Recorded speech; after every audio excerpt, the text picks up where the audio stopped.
ಓಂ ಶಾಂತಿ. ಇದು ಬೇಹದ್ ವೈರಾಗ್ಯ ಸ್ಥಿತಿಯ 10ನೇ ಭಾಗ. ಸೊ ಈ ಮುರಳಿಯಲ್ಲಿ ಪರಮಾತ್ಮ ನಮಗೆ ತಿಳಿಸ್ತಾ ಇರೋದೇನು ಅಂತ ಅಂದರೆ, ವರ್ತಮಾನ ಸಮಯದ ಅನುಸಾರ ಯಾವ ಅವಶ್ಯಕತೆ ಇದೆ ಅಂದರೆ, ಬೇಹದ್ದಿನ ವೈರಾಗ್ಯ ವೃತ್ತಿಯ ವಾಯುಮಂಡಲವನ್ನು ತಯಾರು ಮಾಡೋ ಅವಶ್ಯಕತೆ ಇದೆ ಅಂತಿದ್ದಾರೆ. ಸೊ ಯಾವುದೇ ಮುರಳಿಯನ್ನು ನಾವು ಓದ್ತಿರ್ಬೇಕಾದ್ರೆ ಫಸ್ಟ್ ಆತ್ಮ ಅನ್ನೋ ಸ್ಥಿತಿ, ಪರಮಾತ್ಮ ನಮಗೆ ಟೀಚರು, ನಾವು ಈಶ್ವರೀಯ ವಿದ್ಯಾರ್ಥಿ. ಸೊ ಈ ಸ್ಥಿತಿಯಲ್ಲಿದ್ದುಕೊಂಡು ಓದಬೇಕು. ಅದಕ್ಕಾಗಿ ಆತ್ಮ ಅನ್ನೋ ಸ್ಥಿತಿಗಾಗಿ ನಾವು ಮಾಡಬೇಕಾಗಿರೋ ಸಂಕಲ್ಪ ನಾನಾತ್ಮ, ನಿರಾಕಾರ ಜ್ಯೋತಿರ್ಬಿಂದು ಸ್ವರೂಪ ಶಿವ ಪರಮಾತ್ಮ ನನ್ನ ತಂದೆ. ಅದಾದಮೇಲೆ ಟೀಚರು, ಆ ಸ್ಥಿತಿಗಾಗಿ ಶಿವಪರಮಾತ್ಮ ನನಗೆ ಟೀಚರು, ನಾನು ಈಶ್ವರೀಯ ವಿದ್ಯಾರ್ಥಿ. ಸೊ ಶಿವಪರಮಾತ್ಮ ನನಗೆ ಸದ್ಗುರು, ನಾನು ಮಾಸ್ಟರ್ ಸದ್ಗುರು. ಶಿವಪರಮಾತ್ಮ ನನಗೆ ಜೀವನ ಸಂಗಾತಿ, ನಾನು ಶಿವಪರಮಾತ್ಮನಿಗೆ ಜೀವನ ಸಂಗಾತಿ. ಸೊ ಸರ್ವ ಸಂಬಂಧಗಳನ್ನು ತಂದೆಯೊಂದಿಗೆ ಜೋಡಿಸಿ ಪರಮಾತ್ಮ ನನ್ನ ನಾನಾತ್ಮನ ಉನ್ನತಿಗಾಗಿ ಈ ಮುರಳಿಯನ್ನು ತಿಳಿಸ್ತಾ ಇದ್ದಾರೆ ಅನ್ನೋ ಭಾವನೆಯಿಂದ ನೋಡೋಣ. ಇದು ರಿವೈಸ್ ಕೋರ್ಸ್ 5ನೇ ತಾರೀಕು ಡಿಸೆಂಬರ್ ತಿಂಗಳು 1994ನೇ ಮುರಳಿ. ಸೊ ಇಲ್ಲಿ ವರ್ತಮಾನ ಸಮಯದ ಅವಶ್ಯಕತೆ ಬೇಹದ್ದಿನ ವೈರಾಗ್ಯ ವೃತ್ತಿಯ ವಾಯುಮಂಡಲವನ್ನು ತಯಾರು ಮಾಡುವುದು ಅಂತಿದ್ದಾರೆ. ಸೊ ಏನು ಹೇಳ್ತಾ ಇದ್ದಾರೆ ನೋಡೋಣ. ಇಂದು ಸ್ನೇಹದ ಸಾಗರನಾದ ತಂದೆಯು ಸ್ನೇಹದಲ್ಲಿ ಮುಳುಗಿರುವ ತನ್ನ ಸ್ನೇಹಿ ಮಕ್ಕಳನ್ನು ನೋಡುತ್ತಿದ್ದಾರೆ. ಈ ಈಶ್ವರನ ಸ್ನೇಹವು ತಾವು ಮಕ್ಕಳಿಗಲ್ಲದೆ ಮತ್ಯಾರಿಗೂ ಪ್ರಾಪ್ತಿಯಾಗುವುದಿಲ್ಲ. ತಮ್ಮೆಲ್ಲರಿಗೂ ಇದು ವಿಶೇಷ ಪ್ರಾಪ್ತಿಯಾಗಿದೆ. ಪ್ರಾಪ್ತಿಯು ಎಲ್ಲ ಮಕ್ಕಳಿಗೂ ಇದೆ, ಆದರೆ ಮೊದಲ ಹಂತ ಪ್ರಾಪ್ತಿಯಾಗುವುದು.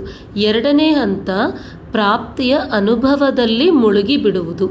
ಮೊದಲ ವಿಷಯ ಪ್ರಾಪ್ತಿಯ ನಶೆಯಲ್ಲಿ ಎಲ್ಲರೂ ಹೇಳುತ್ತಿದ್ದೀರಿ, ನಮಗೆ ತಂದೆಯ ಪ್ರೀತಿ ಸಿಕ್ಕಿದೆ, ತಂದೆಯು ಸಿಕ್ಕರು, ಅರ್ಥಾತ್ ಪ್ರೀತಿ ಸಿಕ್ಕಿತು.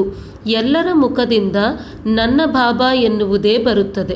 ಹಾಗಾದರೆ ಮೊದಲ ಹಂತದಲ್ಲಿ ಪ್ರಾಪ್ತಿಯಂತೂ ಎಲ್ಲರಿಗೂ ಆಗಿದೆ, ಆದರೆ ಅನುಭೂತಿಯಲ್ಲಿ ಸದಾ ಮುಳುಗಿರುವುದರಲ್ಲಿ ನಂಬರ್ ವಾರ್ ಆಗಿದ್ದೀರಿ ಅಂತ ಇದ್ದಾರೆ. ಯಾರು ಪರಮಾತ್ಮನ ಪ್ರೀತಿಯಲ್ಲಿ ಮುಳುಗಿರುತ್ತಾರೆಯೋ ಅವರನ್ನು ಈ ಪ್ರೀತಿಯಿಂದ ದೂರ ಮಾಡಲು ಸಾಧ್ಯವೇ ಇಲ್ಲ. ಪರಮಾತ್ಮನ ಪ್ರೀತಿಯಲ್ಲಿ ಮುಳುಗಿರುವ ಆತ್ಮನ ಹೊಳಪು ಹಾಗೂ ನಶೆ ಅನುಭೂತಿಯ ಕಿರಣಗಳು ಎಷ್ಟು ಶಕ್ತಿಶಾಲಿಯಾಗಿರುತ್ತವೆ ಎಂದರೆ ಯಾರೇ ಅವರ ಸಮೀಪ ಬರುವುದಂತೂ ದೂರದ ಮಾತು, ಆದರೆ ಕಣ್ಣೆತ್ತಿ ನೋಡಲು ಸಾಧ್ಯವಿಲ್ಲ. ಇಂತಹ ಅನುಭೂತಿಯು ಸದಾ ಇದ್ದರೆ ಎಂದಿಗೂ ಯಾವುದೇ ಪ್ರಕಾರದ ಪರಿಶ್ರಮ ಅನುಭವವಾಗುವುದಿಲ್ಲ. ಈಗ ಯೋಗವನ್ನು ಮಾಡುತ್ತಾ ಮಾಡುತ್ತಾ ಯುದ್ಧ ಮಾಡಬೇಕಾಗುತ್ತಿದೆ. ಕುಳಿತುಕೊಳ್ಳುವುದು ಯೋಗದಲ್ಲಿ, ಆದರೆ ಅನುಭೂತಿಯಲ್ಲಿ ಮುಳುಗದೇ ಇರುವ ಕಾರಣದಿಂದ ಕೆಲವೊಮ್ಮೆ ಯೋಗ, ಕೆಲವೊಮ್ಮೆ ಯುದ್ಧ ಎರಡೂ ನಡೆಯುತ್ತಿರುತ್ತದೆ ಅಂತಿದ್ದಾರೆ. ಸೊ ಇಲ್ಲಿ ಯೋಗ ಅಥವಾ ಯುದ್ಧ, ಯೋಗ ಅಂದರೆ ಪರಮಾತ್ಮನೊಂದಿಗೆ ನಮ್ಮ ಯೋಗ ಪ್ಲಸ್ ಸಮರ್ಥ ಆಲೋಚನೆಗಳು ನಡೆಯೋದು ಯೋಗ. ಸೊ ಮತ್ತು ಯುದ್ಧ ಅಂದರೆ ಏನು? ಒಂದು ಕಡೆ ಸಮರ್ಥ, ಇನ್ನೊಂದು ಕಡೆ ವ್ಯರ್ಥ, ಎರಡೂ ಸೇರಿ ಒಂದು ಸಮರ್ಥ ಬರೋದು ಮತ್ತು ವ್ಯರ್ಥ ಬರೋದು, ಅವೆರಡೂ ಯುದ್ಧ ಮಾಡೋದು. ಮತ್ತು ಯಾವ್ದು ಗೆಲ್ತದೆ ಹೇಳೋಕ್ಕಾಗಲ್ಲ. ಅದಕ್ಕಾಗಿ ಏನಕ್ಕೆ ಈ ಪರಿಸ್ಥಿತಿ ಬರ್ತಾ ಇದೆ ಅಂತ ಇದ್ದಾರೆ, ಸಂಪೂರ್ಣವಾಗಿ ಅನುಭೂತಿಯಲ್ಲಿ ಮುಳುಗದೇ ಇರುವ ಕಾರಣದಿಂದ ಒಂದು ಸಲ ಯೋಗ, ಇನ್ನೊಂದು ಸಲ ಯುದ್ಧ ಎರಡೂ ನಡೀತಾ ಇದೆ. ನೀವು ಕುಳಿತುಕೊಳ್ಳೋದನ್ನೇ ಯೋಗದಲ್ಲೇ ಕುಳಿತುಕೊಳ್ತಾ ಇದ್ದೀರಿ, ಆದರೆ ಕೆಲವೊಮ್ಮೆ ಯುದ್ಧ, ಕೆಲವೊಮ್ಮೆ ಯೋಗ ಇದು ನಡೀತಾ ಇದೆ ಅಂತಿದ್ದಾರೆ. ನಾನು ತಂದೆಯ ಮಗು ಎನ್ನುವುದನ್ನು ಮತ್ತೆ ಮತ್ತೆ ಸ್ಮೃತಿಯಲ್ಲಿ ತಂದುಕೊಳ್ಳಬೇಕಾಗುತ್ತದೆ. ಹಾಗಾದರೆ ಮತ್ತೆ ಮತ್ತೆ ಸ್ಮೃತಿಯಲ್ಲಿ ತಂದುಕೊಳ್ಳುವುದೇ ವಿಸ್ಮೃತಿಯಾಗಿದೆ. ಆದ್ದರಿಂದ ಸ್ಮೃತಿಯಲ್ಲಿ ತಂದುಕೊಳ್ಳುವಿರಲ್ಲವೇ? ಇದರಲ್ಲಿ ಹೌದು ಇಲ್ಲ. ಸ್ಮೃತಿ ವಿಸ್ಮೃತಿಯ ಈ ಯುದ್ಧವು ಲವಲೀನತೆಯ ಅನುಭೂತಿಯನ್ನು ಮಾಡುವುದಕ್ಕೆ ಬಿಟ್ಟು ಕೊಡುವುದಿಲ್ಲ. ವರ್ತಮಾನ ಸಮಯದಲ್ಲಿ ಮಕ್ಕಳಿಗೆ ಯುದ್ಧ ಅಥವಾ ಪರಿಶ್ರಮವೇನೆಂದರೆ ಅದು ವ್ಯರ್ಥ ಮತ್ತು ಸಮರ್ಥದ ನಡುವೆ ಹೆಚ್ಚಾಗಿ ಯುದ್ಧದ್ದಾಗಿರುತ್ತದೆ. ಕೆಲವು ಮಕ್ಕಳಲ್ಲಿ ವ್ಯರ್ಥವನ್ನು ನೋಡುವಂತಹ ಸಂಸ್ಕಾರವು ಸ್ವಾಭಾವಿಕ ಸ್ವಭಾವವಾಗಿ ಬಿಟ್ಟಿದೆ. ಕೆಲವರಲ್ಲಿ ಕೇಳುವ, ಕೆಲವರಲ್ಲಿ ವ್ಯರ್ಥದ ವರ್ಣನೆ ಮಾಡುವ, ಕೆಲವರಲ್ಲಿ ಚಿಂತನೆ ಅಂದರೆ ಆಲೋಚನೆ ಮಾಡುವಂತಹ ಸ್ವಭಾವ, ಸ್ವಾಭಾವಿಕವಾಗಿ ಬಿಟ್ಟಿದೆ ಅಂತಿದ್ದಾರೆ. ನಾವು ಹೀಗೆ ಮಾತನಾಡುತ್ತೇವೆ ಎಂಬುವುದನ್ನು ಅವರು ತಿಳಿದುಕೊಳ್ಳುವುದೇ ಇಲ್ಲ. ಒಂದು ವೇಳೆ ಸೂಚನೆ ಕೊಟ್ಟರು ಅಂದರೆ ಯಾರಾದರೂ ಅದನ್ನು ಗಮನದಲ್ಲಿ ತಂದರೂ ಮಾಯೆಯ ಬುದ್ಧಿವಂತಿಕೆಯ ಕಾರಣ ಅವರು ತನ್ನನ್ನು ಬಹಳ ಬುದ್ಧಿವಂತರೆಂದು ತಿಳಿಯುತ್ತಾರೆ. ಇಲ್ಲದಿದ್ದರೆ ಮಾಯೆಯ ಬುದ್ಧಿವಂತರಾಗುತ್ತಾರೆ. ಅಥವಾ ಇದಂತೂ ನಡೆಯುತ್ತಲೇ ಇರುತ್ತದೆ, ಇದಂತೂ ಆಗುತ್ತಿರುತ್ತದೆ ಎಂಬ ಹುಡುಗಾಟಿಕೆ ಅಥವಾ ಸೋಮಾರಿತನ ಅನ್ಬೋದು, ಹುಡುಗಾಟಿಕೆಯಲ್ಲಿ ಬಂದು ಬಿಡುತ್ತಾರೆ. ಮಾಯೆಯ ಬುದ್ಧಿವಂತಿಕೆಯಿಂದ ತಪ್ಪಿನಲ್ಲಿಯೂ ತನ್ನನ್ನು ಸರಿ ಎಂದು ತಿಳಿಯುತ್ತಾರೆ. ಅಲ್ಲಿ ಆಗುವುದು ಮಾಯೆಯ ಬುದ್ಧಿವಂತಿಕೆ, ಆದರೆ ತಿಳಿಯುತ್ತಾರೆ ನನ್ನಂತಹ ಜ್ಞಾನಿ, ನನ್ನಂತಹ ಯೋಗಿ, ನನ್ನಂತಹ ಸೇವಾಧಾರಿ ಮತ್ಯಾರೂ ಇಲ್ಲ. ಏಕೆಂದರೆ ಆ ಸಮಯದಲ್ಲಿ ಮಾಯೆಯ ನೆರಳು ಮನಸ್ಸು ಹಾಗೂ ಬುದ್ಧಿಯನ್ನು ವಶ ಮಾಡಿಕೊಂಡು ಬಿಡುತ್ತದೆ. ಆದ್ದರಿಂದ ಯಥಾರ್ಥ ನಿರ್ಣಯ ತೆಗೆದುಕೊಳ್ಳುವುದಕ್ಕೂ ಸಾಧ್ಯವಿಲ್ಲ. ಸೊ ಇಲ್ಲಿ ಮಾಯೆಯ ತಿಳುವಳಿಕೆಯಲ್ಲಿ ಬಂದಾಗ ನಮ್ಮ ಬುದ್ಧಿ ಅನ್ನೋದು ಕೆಲಸನೇ ಮಾಡಲ್ಲ ಅಂತ ಇದ್ದಾರೆ. ಅಂದರೆ ಬುದ್ಧಿ ಕೂಡ ನಿರ್ಣಯವನ್ನು ಸರಿಯಾಗಿ ತೆಗೆದುಕೊಳ್ಳಕ್ಕಾಗಲ್ಲ. ಏನಕ್ಕೆ? ಮಾಯೆಯ ಆಧಾರದ ಮೇಲೆ ನಾವು ಯೋಚನೆಯನ್ನು ಮಾಡ್ತಾ ಇದ್ದೀವಿ. ಸೊ ಅದಕ್ಕಾಗಿ ಪರಮಾತ್ಮ ಏನು ಹೇಳ್ತಾರೆ, ಯಾವಾಗಲೂ ಮುರಳಿಯ ಆಧಾರವಾಗಿ ಯೋಚನೆಯನ್ನು ರಚಿಸಬೇಕು ಅಂತಾರೆ, ಮಾಯೆಯ ಆಧಾರದ ಮೇಲೆ ಅಲ್ಲ. ಅದಕ್ಕಾಗಿ ನೆಕ್ಸ್ಟ್ ಹೇಳ್ತಾ ಇದ್ದಾರೆ, ಮಾಯಾವಿ ಯೋಗಿ ಅಥವಾ ಮಾಯಾವಿ ಜ್ಞಾನಿ ಬುದ್ಧಿವಂತಿಕೆಯು ಈಶ್ವರನ ತಿಳುವಳಿಕೆಯಿಂದ ದೂರ ಮಾಡಿಸಿ ಬಿಡುತ್ತದೆ. ಅದಕ್ಕೆ ಮಾಯೆಯ ಬುದ್ಧಿವಂತಿಕೆ ಅಲ್ಲ, ಈಶ್ವರೀಯ ಬುದ್ಧಿವಂತಿಕೆಯನ್ನು ಉಪಯೋಗಿಸಬೇಕು ಅಂತಿರ್ತಾರೆ. ಮಾಯೆಯ ಬುದ್ಧಿವಂತಿಕೆ ಏನು ಕಡಿಮೆಯಲ್ಲ. ಮಾಯೆಯೊಂದಿಗೆ ಯೋಗವನ್ನಿಡುವವರು ಸಹ ಅಚಲ ಸ್ಥಿರ ಯೋಗಿಗಳಾಗಿರುತ್ತಾರೆ. ಆದ್ದರಿಂದ ಅಂತರವು ತಿಳಿಯುವುದಿಲ್ಲ. ಸೊ ಇಲ್ಲಿ ಯಾರಾದರೆ ಮಾಯೆಯನ್ನು ನೆನೆಸ್ಕೊಂಡು ಮಾಯೆಯ ಬುದ್ಧಿವಂತಿಕೆಯನ್ನು ಉಪಯೋಗಿಸ್ತಾ ಇರ್ತಾರೋ ಅವರು ಕೂಡ ಅಚಲ ಮತ್ತು ಸ್ಥಿರ ಯೋಗಿಗಳಾಗಿರ್ತಾರೆ. ಸೊ ಎಲ್ಲೊಂದು ಕಡೆ ಶಾಂತಿ ಅನುಭವ ಆದಾಗ ನಾನು ನಿಜವಾಗ್ಲೂ ಶಾಂತಿಯಿಂದ ಇದ್ದೀನಿ, ನಾನು ಕೂಡ ಸ್ಥಿರವಾಗಿ ಇದ್ದೀನಿ, ಅಂದರೆ ನಾನು ಕೂಡ ಯೋಗನೇ ಮಾಡ್ತಾ ಇದ್ದೀನಿ ಅಂಥೇಳಿ ಜಸ್ಟ್ ಭ್ರಮೆಯಲ್ಲಿ ಬದುಕ್ತಿರ್ತೀವಿ ಅಷ್ಟೇ. ಆದರೆ ಇಲ್ಲಿ ಪರಮಾತ್ಮ ಅದರ ಸಲುವಾಗಿಯೇ ನಿಮಗೆ ಅಂತರ ತಿಳಿತಾ ಇಲ್ಲ ಅಂತ ಇದ್ದಾರೆ. ಆ ಸಮಯದಲ್ಲಿ ಮಾತಿನ ನಶೆಯೂ ಸಹ ಹೇಗಿರುತ್ತದೆ ಎನ್ನುವುದು ಎಲ್ಲರಿಗೂ ತಿಳಿದಿದೆಯಲ್ಲವೇ. ಆದ್ದರಿಂದ ಬಾಪ್ ದಾದಾರವರು ಸದಾ ಮಕ್ಕಳಿಗೆ ಹೇಳುತ್ತಾರೆ, ಪ್ರಾಪ್ತಿಗಳ ಅನುಭೂತಿಯ ಸಾಗರನಲ್ಲಿ ಸಮಾವೇಶವಾಗಿ ಇರಬೇಕು. ಸಾಗರನಲ್ಲಿ ಸಮಾವೇಶವಾಗುವುದು ಎಂದರೆ ಸಾಗರನ ಸಮಾನ ಬೇಹದ್ದಿನ ಪ್ರಾಪ್ತಿ ಸ್ವರೂಪರಾಗಿ ಕರ್ಮದಲ್ಲಿ ಬರಬೇಕು ಅಂತ ಇದ್ದಾರೆ. ಅಂದರೆ ನಮ್ಮ ಯಾವುದೋ ಒಂದು ಪ್ರಾಪ್ತಿಯ ಅನುಭೂತಿ ಅನ್ನೋದು ಹೊರಗಡೆಯಿಂದ ಇರುವ ಸಾಧನೆಗಳ ಮೇಲೆ ನಮ್ಮ ಪ್ರಾಪ್ತಿ ಅನುಭೂತಿ ಆಧಾರವಾಗಿರಬಾರ್ದು. ಯಾವ ರೀತಿ ಇರಬೇಕದು ಅಂದರೆ ಸಾಗರನ ಸಮಾನ ಬೇಹದ್ದಿನ ಪ್ರಾಪ್ತಿ ಸ್ವರೂಪರಾಗಿದ್ದು ಕರ್ಮದಲ್ಲಿ ಬರಬೇಕು ಅಂತಿದ್ದಾರೆ. ಅದಾದಮೇಲೆ ಬಾಬ್ದಾದಾರವರು 4 ಕಡೆಯಲ್ಲಿರುವ ಮಕ್ಕಳ ದಿನಚರಿಯನ್ನು ಪರಿಶೀಲಿಸಿದರು. ಏನು ನೋಡಿದರು? ಸಮಯದ ಸಮೀಪತೆಯನುಸಾರ ವರ್ತಮಾನದ ವಾಯುಮಂಡಲದಲ್ಲಿ ಬೇಹದ್ದಿನ ವೈರಾಗ್ಯವು ಪ್ರತ್ಯಕ್ಷ ಸ್ವರೂಪದಲ್ಲಾಗುವ ಅವಶ್ಯಕತೆ ಇದೆ. ಇದನ್ನು ಅಂಡರ್ಲೈನ್ ಮಾಡಬೇಕು. ಸೊ ಸಮಯದ ಸಮೀಪತೆ ಅನುಸಾರ ಅವಶ್ಯಕತೆ ಇದೆ ಅನ್ನೋವರೆಗೂ. ಸೊ ಇಲ್ಲಿ ಪರಮಾತ್ಮ ಏನು ಹೇಳ್ತಾ ಇದ್ದಾರೆ ಅಂತಂದರೆ, ವರ್ತಮಾನ ಸಮಯದ ಅನುಸಾರ ಯಾವ ಅವಶ್ಯಕತೆ ಇದೆ? ಬೇಹದ್ದಿನ ವೈರಾಗ್ಯದ ಅವಶ್ಯಕತೆ ಇದೆ. ಆ ವಾಯುಮಂಡಲ ರೆಡಿ ಆಗಬೇಕು ಅಂತ ಇದ್ದಾರೆ. ಆದರೆ ನಮಗೆ ನಾರ್ಮಲಿ ದೇಹಾಭಿಮಾನ ಅನ್ನೋದು ಯೂಸ್ ಮಾಡ್ತಿರ್ತಾರೆ. ಆದರೆ ದೇಹದ ಮೇಲೆ ನಮಗಿರೋ ಮೋಹ, ಆ ಮೋಹದ ಕಡೆಯಿಂದ ಈ ಬೇಹದ್ದಿನ ವೈರಾಗ್ಯ ಅನ್ನೋದು ಇನ್ನೂ ಎಮರ್ಜ್ ಆಗಲ್ಲ, ಆ ವಾಯುಮಂಡಲ ತಯಾರಾಗಲ್ಲ. ಸೊ ಇದರ ಬಗ್ಗೆ ವರ್ಣನೆಯನ್ನು ಮಾಡುತ್ತೀರಿ, ಹಲವಾರು ಜ್ಞಾನ ಬಿಂದುಗಳನ್ನು ತೆಗೆಯುತ್ತೀರಿ, ಭಾಷಣವನ್ನು ಬಹಳ ಚೆನ್ನಾಗಿಯೇ ಮಾಡುತ್ತೀರಿ. ಎಲ್ಲರ ಬಳಿ ಜ್ಞಾನದ ಬಿಂದುಗಳಿವೆಯಲ್ಲವೇ? ಅದರ ವರ್ಣನೆ ಮಾಡುವುದು ಅಥವಾ ಚಿಂತನೆ ಮಾಡುವುದರಲ್ಲಿ ಮೆಜಾರಿಟಿ ಉತ್ತೀರ್ಣರಾಗಿದ್ದಾರೆ. ಈ ಚಿಕ್ಕ ಚಿಕ್ಕ ಕುಮಾರರಿಗೂ ಭಾಷಣ ತಯಾರು ಮಾಡಿಕೊಟ್ಟರೆ ಭಾಷಣ ಮಾಡಿಬಿಡುವರು. ಅಂದರೆ ಈಗಿಲ್ಲಿ ಕ್ಲಾಸ್ ಅಂದರೆ ಪರಮಾತ್ಮ ಹೇಳ್ತಾ ಇರೋ ಒಂದು ಮುರಳಿಯನ್ನು ಜಸ್ಟ್ ಆ ಜ್ಞಾನದ ಬಿಂದುಗಳನ್ನು ಅರ್ಥ ಮಾಡಿಕೊಂಡು ಇನ್ನೊಬ್ರಿಗೆ ಹೇಳೋದು ಅನ್ನೋದು ಈಸಿ. ಸೊ ಅದನ್ನು ಚಿಕ್ಕ ಚಿಕ್ಕ ಕುಮಾರಿಯರು ಸಹ ರೆಡಿ ಮಾಡಿ ಕೊಟ್ಟರೆ ಹೇಳಿಬಿಡ್ತಾರೆ ಅಂತಿದ್ದಾರೆ. ಮತ್ತು ಮಿಸ್ ಆಗಿರೋದೇನು ಅಂತ ಅಂದರೆ, ನಿಜವಾದ ಬೇಹದ್ದಿನ ವೈರಾಗ್ಯ ವೃತ್ತಿ ಅನ್ನೋದು ಪ್ರಾಕ್ಟಿಕಲ್ ಲೈಫಲ್ಲಿ ಅಂದರೆ ಧಾರಣಾ ಸ್ಥಾಯಿಯಲ್ಲಿ ಮಿಸ್ ಆಗಿಬಿಟ್ಟಿದೆ ಅಂತಿದ್ದಾರೆ. ಸೊ ಅದೇ ಹೊರಗಡೆ ಬಂದಾಗ ಏನಾಗುತ್ತೆ ಅಂತಂದರೆ, ನಮ್ಮ ಹತ್ರ ಬೇಹದ್ದಿನ ವೈರಾಗ್ಯ ವೃತ್ತಿ ಆಲ್ರೆಡಿ 9 ಕ್ಲಾಸಲ್ಲಿ ನಾವು ತಿಳ್ಕೊಂಡಿದ್ದೀವಿ ಬೇಹದ್ದಿನ ವೈರಾಗ್ಯ ವೃತ್ತಿ ಅಂದರೆ ಏನು ಅಂಥೇಳಿ. ಸೊ ಅದನ್ನು ತೆಗೆದಾಗ, ಅಂದರೆ ಕಂಪ್ಲೀಟ್ ಹದ್ದಿನ ಮೋಹಗಳನ್ನು ತೆಗೆದು ಹಾಕಿದಾಗ ಬೇಹದ್ದಿನ ವೈರಾಗ್ಯ ಅನ್ನೋದು ನಮ್ಮ ಹತ್ರ ಎಮರ್ಜ್ ಆದಾಗ ಏನಾಗ್ತದೆ ಅಂತಂದರೆ, ವಾಯುಮಂಡಲ ರೆಡಿ ಆಗ್ತದೆ. ಈ ವಾಯುಮಂಡಲದಲ್ಲಿ ಆ ಒಂದು ಬೇಹದ್ದಿನ ವೈರಾಗ್ಯ ವೃತ್ತಿ ಹರಡಿದಾಗ ವಿಶ್ವದಲ್ಲಿರುವ ಆತ್ಮಿಕ ಸಹೋದರರು ಆ ಶಾಂತಿಯನ್ನು ಜೀವನ್ ಮುಕ್ತ ಅಂದರೆ ಮುಕ್ತರಾಗಿ ಎಲ್ಲರನ್ನ ಮುಕ್ತರಾಗಿ ತಯಾರು ಮಾಡಬೇಕಂತಿದ್ದಾರೆ. ಆ ಮುಕ್ತಿಯನ್ನು ಜೀವನದಲ್ಲಿ ಇರುವಾಗಲೇ ಪರಮಾತ್ಮ ನಮಗೆ ಕೊಡ್ತಾ ಇರೋದಿಲ್ಲ. ಸೊ ಅದನ್ನು ಅನುಭವ ಮಾಡಲಿಕ್ಕೆ ಸಾಧ್ಯ ಆಗ್ತದೆ ಅಂತಿದ್ದಾರೆ. ಸೊ ಅದಾದಮೇಲೆ ಯಥಾರ್ಥ ವೈರಾಗ್ಯ ವೃತ್ತಿಯ ಸಹಜ ಅರ್ಥವು ಇದೇ ಆಗಿದೆ. ಆತ್ಮರ ಸಂಪರ್ಕದಲ್ಲಾದರೂ ಬರಬಹುದು, ಸಾಧನಗಳ ಸಂಬಂಧದಲ್ಲಾದರೂ ಬರಬಹುದು. ಸೇವೆಯ ಅವಕಾಶ ಸಿಕ್ಕಾಗ ಚಾನ್ಸಲರ್ ಆಗುವ ಭಾಗ್ಯವೇ ಸಿಗಲಿ. ಆದರೆ ಸರ್ವರ ಸಂಬಂಧ ಸಂಪರ್ಕದಲ್ಲಿ ಎಷ್ಟು ಅತೀತವಾಗಿರುತ್ತೀರೋ ಅಷ್ಟು ಪ್ರಿಯರಾಗಬೇಕು. ಇದರ ಸಮತೋಲನವಿರಲಿ. ಆಗುತ್ತದೆಯೇ? ಕೆಲವೊಮ್ಮೆ ಅತೀತವಾಗುವುದರಲ್ಲಿ ಶೇಕಡಾವಾರು ಹೆಚ್ಚಾಗಿ ಬಿಡುತ್ತದೆ, ಮತ್ತೆ ಕೆಲವೊಮ್ಮೆ ಪ್ರಿಯರಾಗುವುದರಲ್ಲಿ ಶೇಕಡಾವಾರು ಹೆಚ್ಚಾಗಿ ಬಿಡುತ್ತದೆ. ಪ್ರಿಯರಾಗುವುದರ ಅರ್ಥವಾಗಿದೆ ನಿಮಿತ್ತ ಭಾವ, ನಿರಹಂಕಾರಿ ಆಗಿರುವುದು. ಆದರೆ ಇದರ ಬದಲು ನನ್ನದೆನ್ನುವ ಪರಿವೆ ಬಂದು ಬಿಡುತ್ತದೆ. ಇದು ನನ್ನದೇ ಕಾರ್ಯವಾಗಿದೆ, ನನ್ನದೇ ಸ್ಥಾನವಾಗಿದೆ. ಭಾಗ್ಯದ ಅನುಸಾರ ನನಗೆ ಸರ್ವ ಸಾಧನಗಳು ಸಿಕ್ಕಿದೆ. ಎಷ್ಟು ಪರಿಶ್ರಮದಿಂದ ನಾನು ಈ ಸಾಧನ ಸ್ಥಾನ ಅಥವಾ ಸೇವೆ ಅಥವಾ ಸೇವಾ ಜೊತೆಗಾರರನ್ನು ಅಂದರೆ ವಿದ್ಯಾರ್ಥಿಗಳು ಜೊತೆಗಾರರಾಗಿದ್ದಾರೆ ಅಂತಿದ್ದಾರೆ ತಯಾರು ಮಾಡಿದ್ದೇವೆ.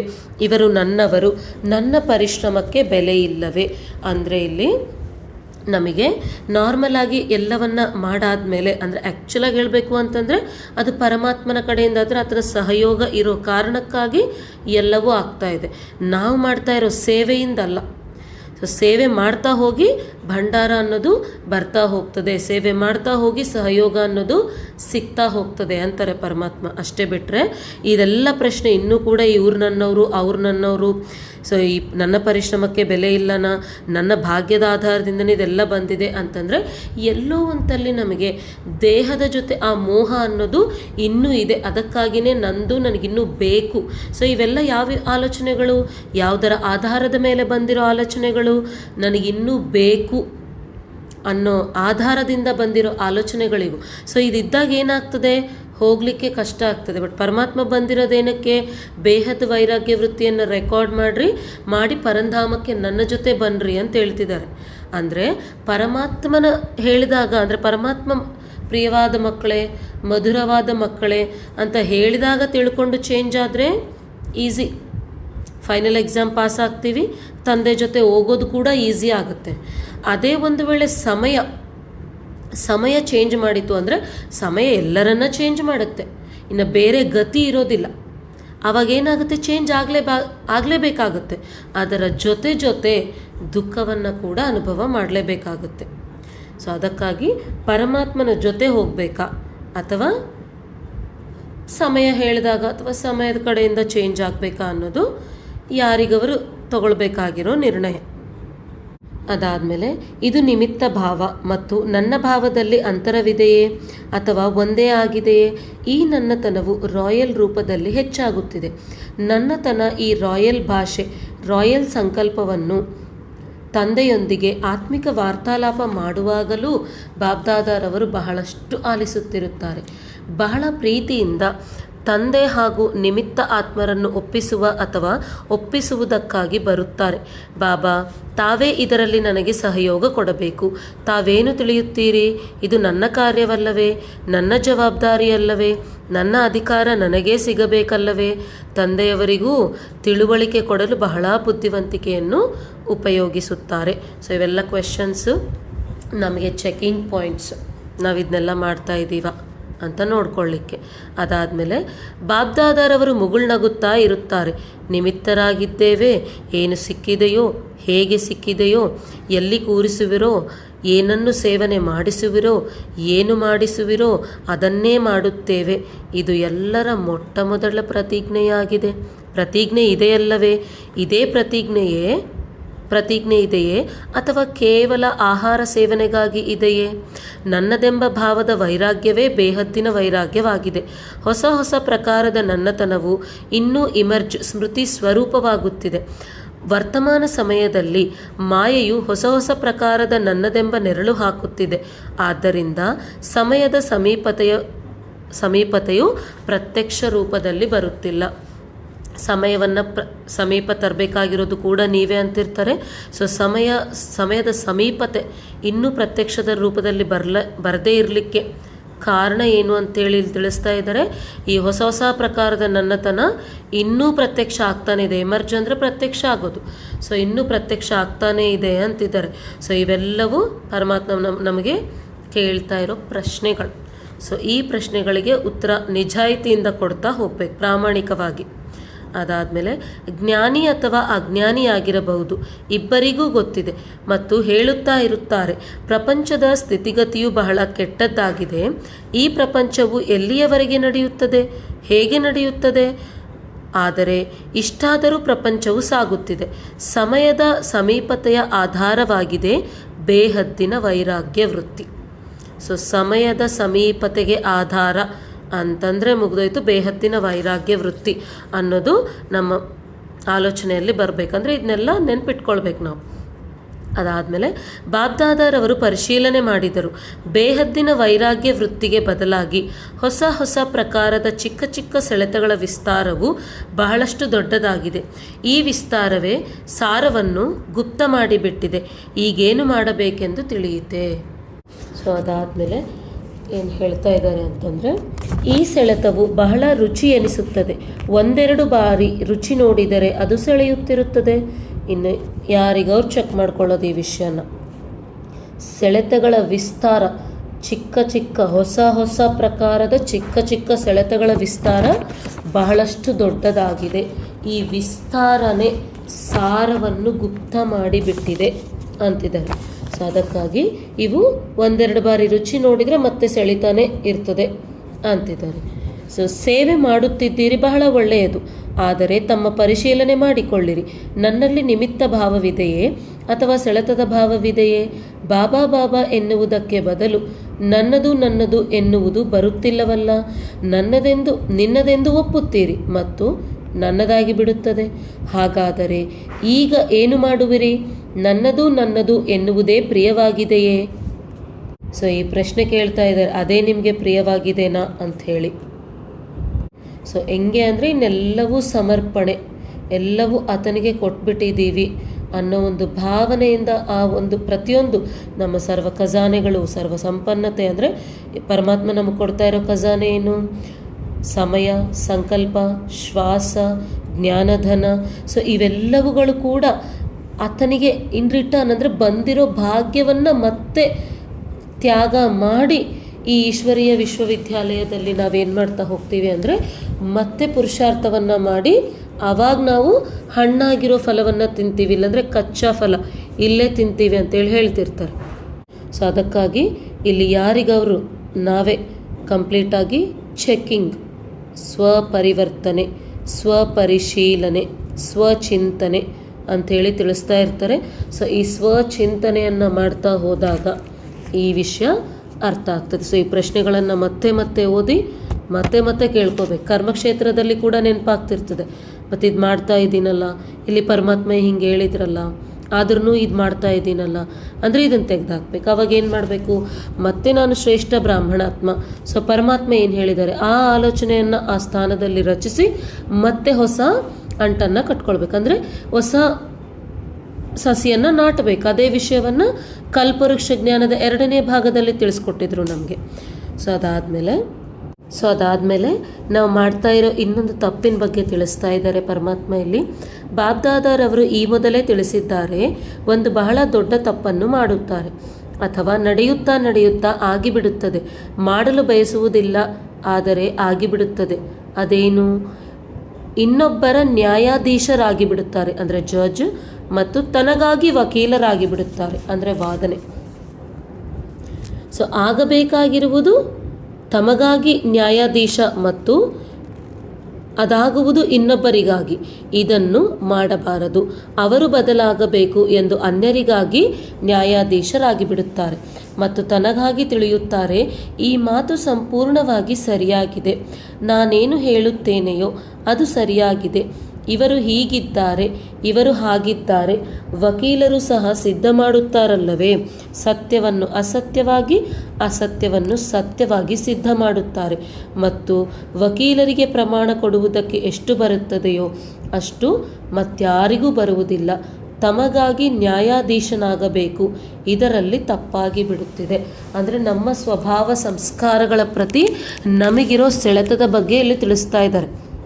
ಸೊ ಸೆಳೆತ ಬಹಳ ರುಚಿ ಅನ್ನಿಸ್ತಾ ಇದೆ, ಹೊಸ ಹೊಸ ಸೆಳೆತ ಬರ್ತಾ ಇದೆ ಅಂತೇಳಿ ಇಷ್ಟಕ್ಕೆ ಮುಂಚೆ ತಿಳಿಸಿದ್ರು.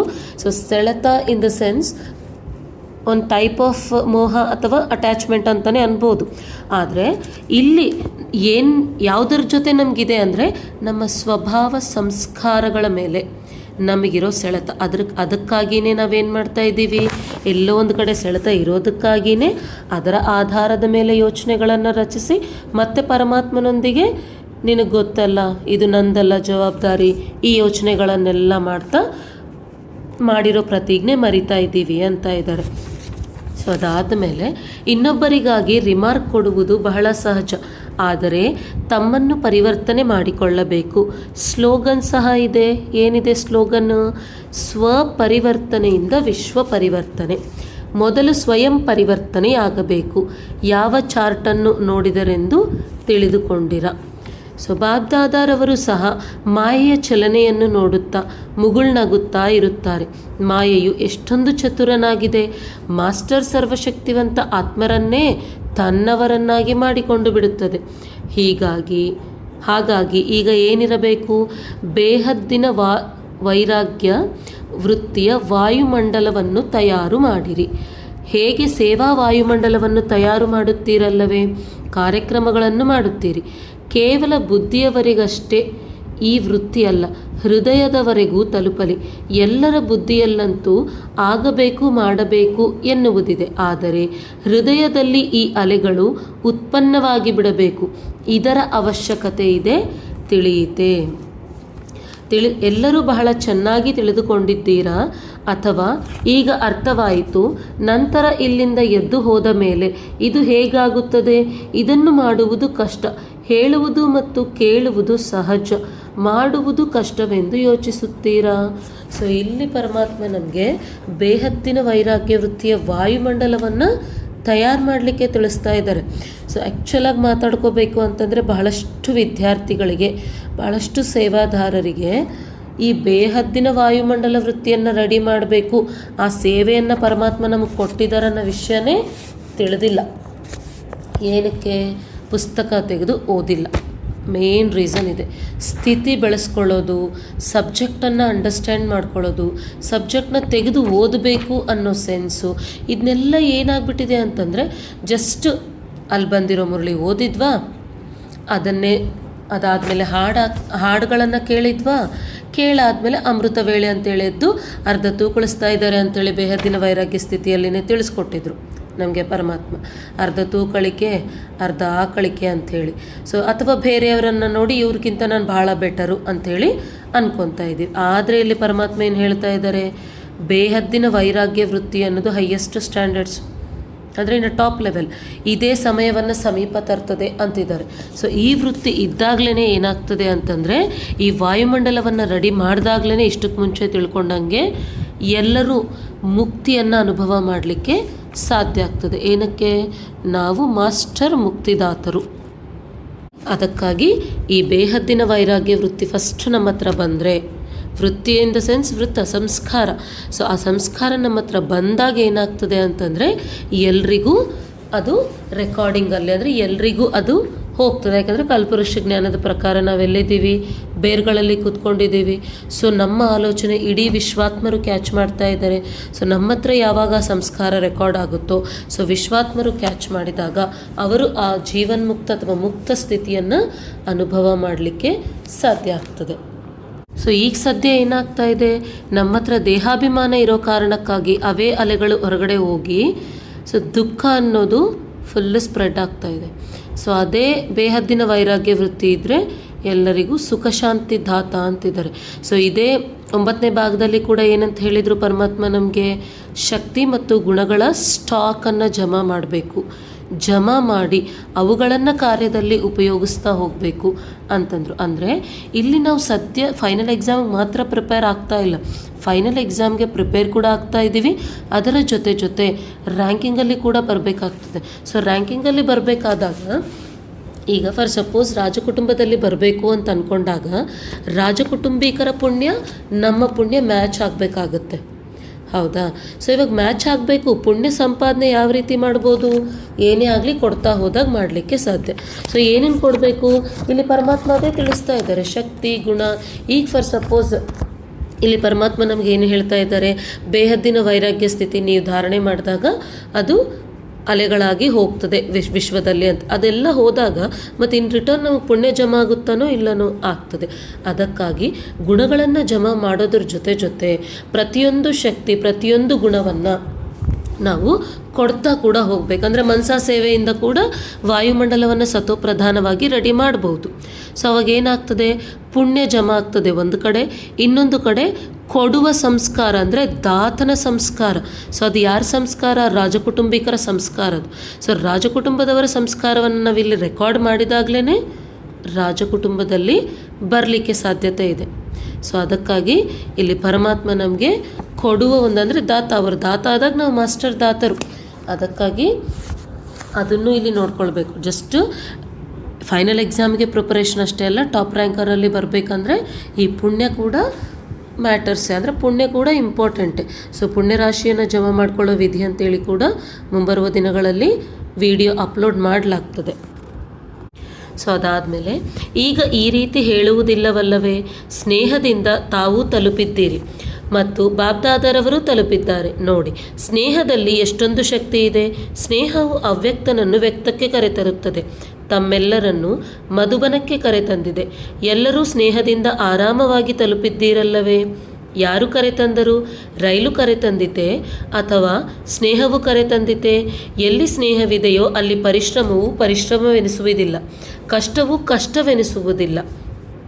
ಈ 3 ಹೆಜ್ಜೆಗಳ ಬದಲು 2 ಹೆಜ್ಜೆಗಳ ಪೃಥ್ವಿ ಸಿಕ್ಕರೆ ಏನೆನಿಸುತ್ತದೆ?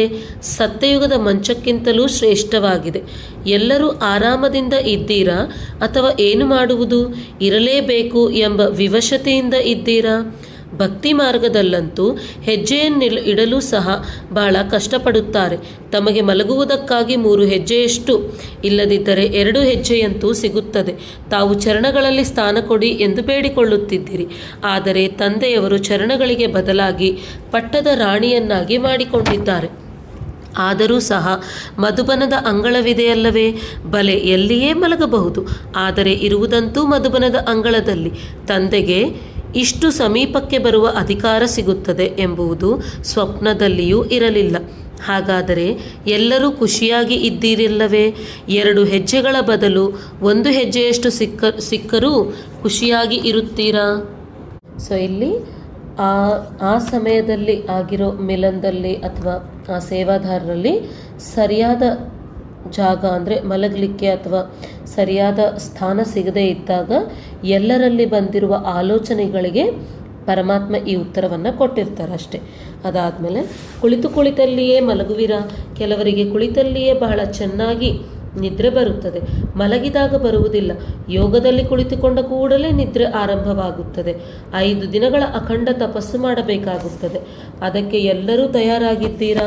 ಊಟ ಸಿಗದಿದ್ದರೂ ನಡೆಯುತ್ತದೆಯೇ ಅಥವಾ ಇದಾಗುವುದಿಲ್ಲ ಎಂದು ತಿಳಿಯುವಿರಾ? ಯಾವ ವಸ್ತು ಅಲ್ಲಿ ಸೇವನೆ ಮಾಡುವುದಿಲ್ಲವೋ ಅವು ಇನ್ನಷ್ಟು ಮಧುಬನದಲ್ಲಿಯೇ ಸಿಗುತ್ತವೆ. ಆದರೆ ಎವರ್ ರೆಡಿ ಆಗಿರಬೇಕು. ಸಿಕ್ಕರೆ ಬಹಳ ಒಳ್ಳೆಯದು, ಸಿಗದಿದ್ದರೂ ಬಹಳ ಒಳ್ಳೆಯದು. ಏಕೆಂದರೆ ಎಲ್ಲರಿಗೂ ಅಮೃತ ವೇಳೆ ದಿಲ್ಖುಷ್ ಮಿಠಾಯಿ ಅಂತೂ ಸಿಗುತ್ತದೆ ಮತ್ತು ಇಡೀ ದಿನ ಖುಷಿಯ ಔಷಧಿಯೂ ಸಿಗುತ್ತದೆ. ಆದ್ದರಿಂದ ನಡೆಯಬಹುದಲ್ಲವೇ? ಇದನ್ನೂ ಮಾಡಿ ನೋಡುತ್ತೇವೆ. ಒಳ್ಳೆಯದು. ಸೊ ಇಲ್ಲಿ ಪರಮಾತ್ಮ ಇದನ್ನೇನಕ್ಕೆ ಹೇಳ್ತಾ ಇದ್ದಾರೆ ಅಂತಂದರೆ, ಎಂಡಿಂಗ್ ಸೀನ್ ಹೆಂಗಿರ್ತದೆ ಅಂತೇಳಿ ತಿಳಿಸ್ತಿರ್ಬೇಕಾದ್ರೆ 18 January 87 ಮುರಳಿಯಲ್ಲಿ ಇನ್ನೂ ಕೆಲವೊಂದು ಮುರಳೀಸಲ್ಲಿ ಹೆಂಗೆ ಹೇಳ್ತಿರ್ತಾರೆ ಅಂತಂದರೆ, ಮಲಗಲಿಕ್ಕೆ ಮಂಚ ಸಿಗಲ್ಲ, ಯಾಕಂದರೆ ಎಂಡಿಂಗಲ್ಲಿ ಪರಮಾತ್ಮ ಬಂದು ಎಲ್ಲರನ್ನ ಒಂದ್ಸಲ ಭೇಟಿಯಾಗಿ ಹೋಗ್ತಾರೆ. ಸೊ ಆ ಸಾಧು ಸಂತರು, ನಷ್ಟೋಮೋಹ ಸ್ಥಿತಿಗೆ ಸೇರ್ಕೊಂಡಿರೋರು ಎಲ್ಲರೂ ಮಧುಬನಕ್ಕೆ ತಲುಪ್ತಾರೆ ಪಕ್ಕ. ಸೊ ಅವಾಗ ತಲುಪಿದಾಗ ಏನಾಗ್ತದೆ ಅಂತಂದರೆ, ಸೊ ಏನೂ ಸಿಗಲ್ಲ ಸರಿಯಾಗಿ. ಸೊ ಊಟ ಅಂದ ಒಂದು ಮುರಳಿಯಲ್ಲಿ ಪರಮಾತ್ಮ ಹೆಂಗೆ ಹೇಳ್ತಿದ್ದಾರೆ ಅಂತಂದರೆ, ಊಟ ಹೆಂಗೆ ಸಿಕ್ತಂದ್ರೆ ಪೂರ್ತಿ ಹೊಟ್ಟೆಯನ್ನು ಸುಡಿಸಿ ಆ ರೀತಿ ಅಲ್ಲ. ಹೆಂಗಿರ್ತದೆ ಅಂತ ಹೇಳಿದ್ದಾರೆ ಅಂದರೆ, ರೊಟ್ಟಿ ಹಣ್ಣು ಅಂದರೆ ಸಂಬಂಧ ಇಲ್ಲದೇ ಇರೋ ಫುಡ್ಡು, ಆ ರೀತಿಯ ಊಟ ಸಿಗ್ತದೆ ಅಂತಾರೆ.